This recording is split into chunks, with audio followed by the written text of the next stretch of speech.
This week, Russia has forgiven $684 million in debt from Somalia.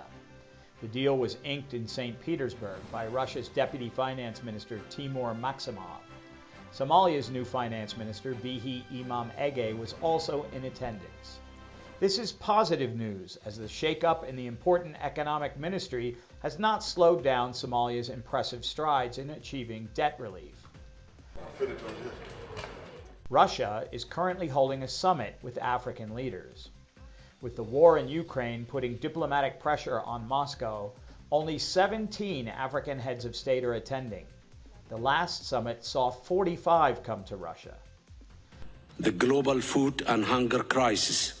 It's imperative that we unite and take swift action to reverse this crisis.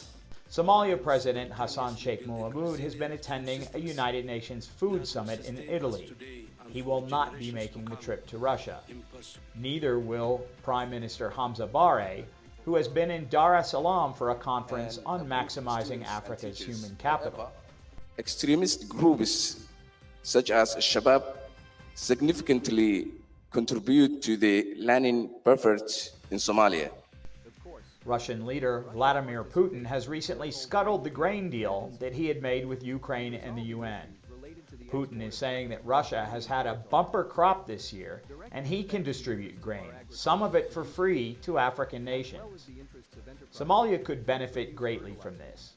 Without a meeting with Putin, however, there is no guarantee what share Mogadishu will receive. Ege may make some progress getting a deal from his Russian counterpart while he is in St. Petersburg. What he can do remains to be seen. The issue of whether or not this is going to keep Putin from continuing to fight, the answer is Putin's already lost the war.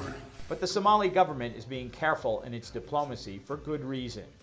Washington is putting enormous pressure on nations to keep pressure on Russia to end the war with Ukraine. The U.S. has pushed sanctions and diplomatic isolation.